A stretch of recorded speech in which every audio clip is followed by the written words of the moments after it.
جب ہمیں اور آپ کو تفصیل سے یہ معلوم ہو گیا کہ انسان مرنے کے بعد دوسرے جیون میں پیدا نہیں ہوتا ہے. کیوں نہیں ہوتا؟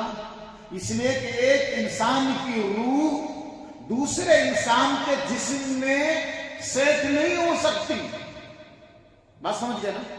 ایک انسان کی جو روح نکلی ہے نا اس کے جسم سے، یہ روح دوسرے انسان کے جسم میں سیٹ نہیں ہو سکتی ہے. ایک انسان کی روح دوسرے انسان کے جسم میں داخل نہیں ہو سکتی ہے. اور اگر ہم یہ مان لیں کہ ایک انسان کی روح دوبارہ دوسرے انسان کے جسم میں جا کر پیدا ہوتی ہے، اسی کو تناسخ یا آواگمن کہتے ہیں، جو غیر مسلموں کا عقیدہ ہے. مسلمانوں نے اگر اس عقیدے کو اپنایا تو یہ کفر ہے. بات سمجھے؟ کیا سمجھے؟ میں یہ سمجھانا چاہ رہا ہوں کہ ایک انسان کی روح، بولو، ایک انسان کی دوسرے انسان کے جسم میں نہیں گھستی ہے. یہ بات یاد رکھیے، پھر میں جو سمجھانا چاہوں گا وہ آپ کو آسانی سے سمجھ میں آئے گا. ایک انسان کی روح دوسرے انسان کے جسم میں نہیں گھستی. یاد رہے گا نا؟ تو جب اتنی بات سمجھ میں آ گئی تو ہمارے معاشرے میں خوب بولتے ہیں، اچانک ایک آدمی جھومنے لگتا ہے. کیا کرتا ہے؟ جھومنے لگتا ہے. پگڑی باندھے ہوا ہے، وہ بھی ہری پگڑی. وہ جھومنے لگا، بدن تھرتھرانے لگا، اور پھر خوب ایکٹنگ ہوتی ہے. تو بیٹھا سامنے والا سلام علیکم سلام علیکم اور ہاتھ میں سب رکھے، ان کے اوپر پیر صاحب آ گئے. پیر صاحب آ گئے ان کے اوپر ولی صاحب آ گئے. اب لوگ ان کو گھیر کے بیٹھ جاتے ہیں، پیر صاحب آئے. نہیں ہوتا کہ نہیں ہوتا؟ نہیں دیکھا آپ لوگوں نے؟ ہزاروں لاکھوں جگہ ہوتا ہے. پیر صاحب ان کے جسم پر آتے ہیں. اچھا، کبھی کبھی ایسا بھی ہوتا ہے کہ پہلی بار کوئی پیر کسی کے جسم پر آ جاتا ہے. وہ ہم نے اپنی آنکھوں سے 2-3 جگہ دیکھا. اچانک ایک آدمی تیش میں آتا ہے، ہلچل مچا دیتا ہے، خوب آوازیں نکالنا، بدن تھرتھرانا، کانپنا. کیا ہوا بھائی؟ میں پیر صاحب ہوں، اس جھاڑ پہ میں رہتا ہوں، بہت دنوں سے میں اس جھاڑ پر ہوں، اس پیڑ پر ہوں، یہاں میرا مزار بننا چاہیے. میں کب تک جھاڑ پہ رہوں گا؟ تو آزو بازو والے لوگ فکر مند ہو جاتے ہیں، بھائی بننا چاہیے. جھاڑ پر کیسے رہیں گے پیر صاحب؟ پیر صاحب ان کے جسم پر آ کے خود سے بول رہے ہیں کہ میں کب تک جھاڑ پر رہوں گا. تو لوگ اس کے مزار کے فکر مند ہو جاتے ہیں. یہاں مدرسہ دکھا کے بولتے ہیں کہ صاحب بچے پریشان ہیں، رات دن قرآن پڑھنے والے، ان کا گھر بنوا دو. کوئی بھی گھر مند نہیں ہوتا ہے. وہ ایک ایکٹنگ کرنے والے ایکٹر کی بات میں لوگ فکر مند ہوتے ہیں. بولتے ہیں پیر صاحب ان کے جسم پر آ گئے، اب ان کی درگاہ بنوا دے. تو لوگ بنوا دیتے ہیں. ہمارے گاؤں میں بھی بن گئے، اور بھی بہت ساری جگہوں پر بنتے ہوئے ہم نے دیکھا. اور بہت ساری جگہوں پر تو ہر جمعرات مجلس لگتی ہے، عورتیں حاضر ہوتی ہیں وہاں کہ فلاں عورت کے جسم پر پیر صاحب آتے ہیں. تو سب لوگ جا کے وہاں پھال کھلواتے ہیں. سب لوگ جا کر اپنا فیوچر چیک کراتے ہیں، مستقبل پوچھتے ہیں، اپنے حالات ان کے سامنے رکھتے ہیں. پیر صاحب آتے ہیں. ابھی میں نے کیا بتایا؟ ایک انسان کی روح دوسرے انسان کی روح میں نہیں گھستی. تو اس انسان کے جسم میں پیر صاحب کی روح کیسے آ گئی؟ اچھا، میں جو بول رہا ہوں نا، شاید آپ لوگ کو تھوڑا لگتا ہوگا، کیونکہ میں نے مزار کا اور درگاہ کا نام لیا، تو شاید کسی کے دماغ میں یہ بات ہوتی ہوگی کہ مولانا صاحب جو بیان کر رہے ہیں یہ دیوبند والے ہیں، اور وہ لوگ جو ہوتے ہیں وہ بریلی والے ہوتے ہیں، درگاہ والے. تو ہو سکتا ہے ان کی کتابوں میں لکھا ہوا ہو کہ پیر صاحب آ سکتے ہیں. لیکن میں آپ کو چیلنج کے طور پر کہہ سکتا ہوں کہ ان کی کتابوں میں بھی یہ لکھا ہے، ان کی کتابوں میں بھی درگاہ والے جو حضرت مولانا بڑے بڑے گزرے ہیں ان کی کتابوں میں بھی صاف لکھا ہے کہ کسی کے جسم پر کسی ولی اور پیر کی روح نہیں آ سکتی ہے. یہ لکھا ہے. کسی کے جسم پر، انسان پر کسی بھی مرے ہوئے پیر بزرگ ولی کی روح نہیں آ سکتی. یہ سب ڈھونگ ہے، یہ سب ایکٹنگ ہے. تو ایک بات تو یہ سمجھ میں آ گئی نا. اچھا کیوں نہیں آ سکتی؟ اس لیے نہیں آ سکتی کہ بات پھر وہی ہو جائے گی نا. ان کا کہنا ہے کہ ایک آدمی مرا، اس کی جو روح نکلی دوسرے انسان کے جیون میں گھس کر کے دوسرا انسان پیدا ہو گیا، اور ہم لوگ مان لیں گے کہ ہماری جو روح نکلی یا ہمارے پیر صاحب کی جو روح نکلی، وہ اس پیر صاحب کی روح جو ہے وہ ہمارے فلاں مجاور فلاں مولانا فلاں صاحب کے جسم پر آ گئی. بات تو ایک ہی ہو گئی نا. وہ کہتے ہیں کہ پرماننٹ ایک روح دوسرے انسان کے جسم میں آ گئی، دوبارہ جنم ہوا. اور ہم کہیں گے کہ پرماننٹ تو نہیں، تھوڑے دن کے لیے پیر صاحب کی روح ان کے جسم پر آتی ہے. تو بات وہی ہو گئی نا. تو عقیدہ تو سیم ہو جائے گا نا. تو اس لیے دوستو یہ یاد رکھنا، کوئی روح کسی کے جسم پر نہیں آتی ہے. اور تو جب پیر صاحب کی ہی روح نہیں آتی ہے کسی کے جسم پر، سنو غور سے، کسی ولی کی، کسی بزرگ کی روح کسی کے جسم پر نہیں آتی ہے، تو ہمارے گھروں کے جو لوگ مرتے ہیں، ہمارے گھروں میں جو لوگ مرتے ہیں نا، بیٹا مر گیا، بچہ مر گیا، بیوی مر گئی، باپ مر گیا، ماں مر گئی، 3 دن کے بعد 4 دن کے بعد گھر کے کسی آدمی پر سوار ہوتا ہے، تو گھر کے لوگ گھیر کے بیٹھ جاتے ہیں. وہ اپنے مرے ہوئے بیٹے کا نام بتاتا ہوں، میں کون ہے رے تو؟ میں فلاں ہوں. کوئی بھی نام آپ لے لو بفرض.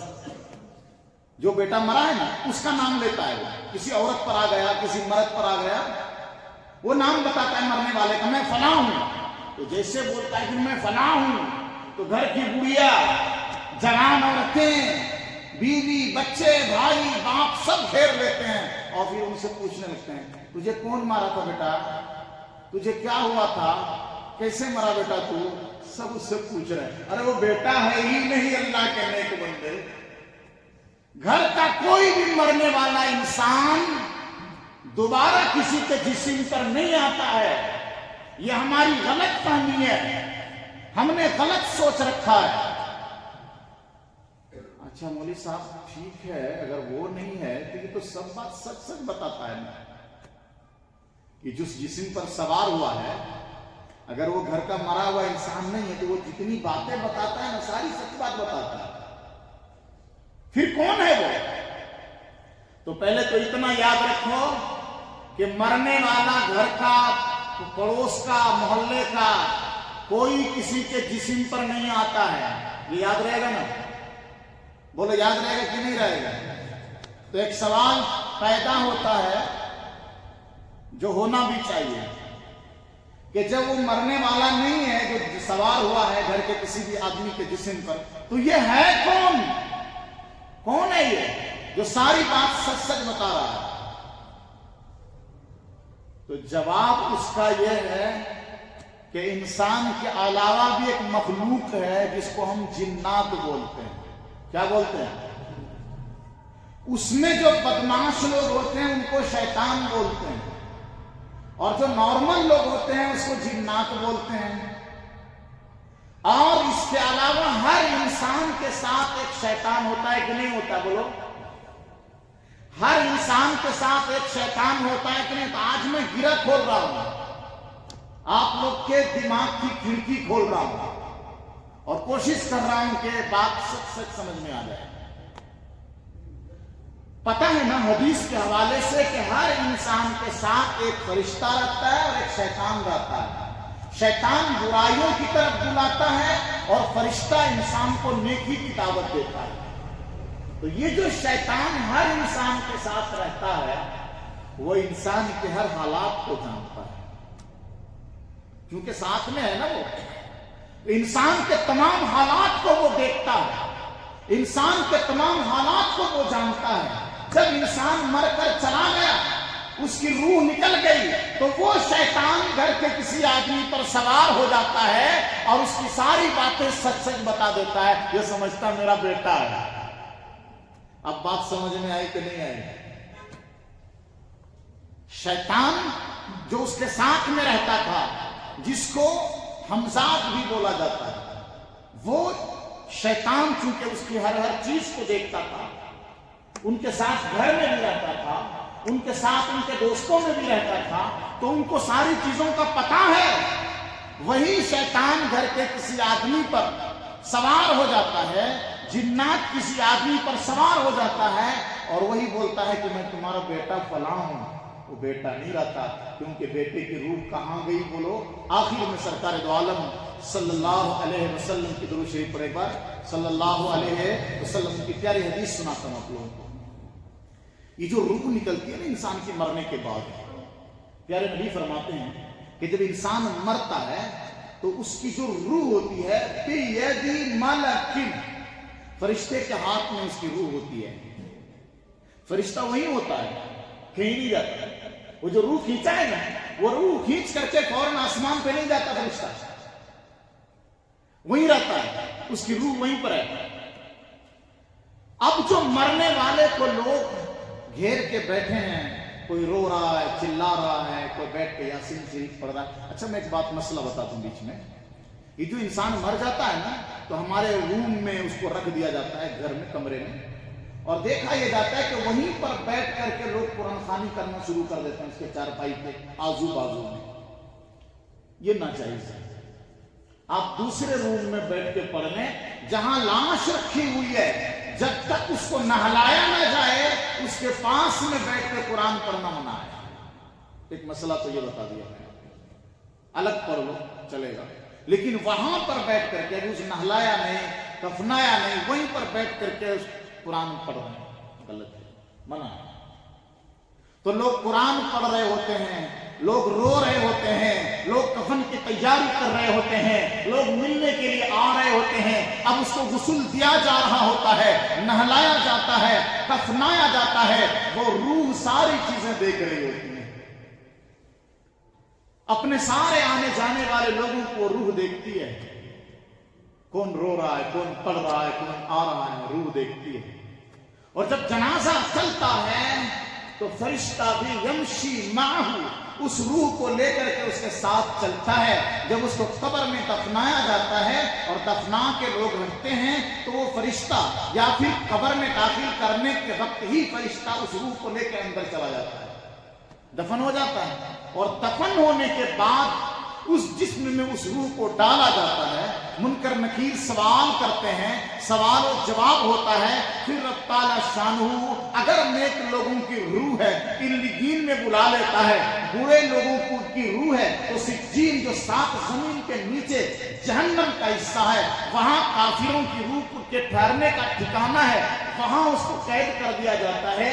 نیک لوگوں کی، ایمان والوں کی روح ہوتی ہے اعلیٰ علیین جو 7ویں آسمان پر عرش کے نیچے ہے، وہاں مسلمانوں کے، نیک لوگوں کے روح کے ٹھہرنے کی جگہ ہے، وہاں ان کو رکھا جاتا ہے۔ اور میں نے پچھلے جمعہ بتایا تھا کہ ان کا کنیکشن قبر میں رہنے والے جسم سے بھی ہو جاتا ہے۔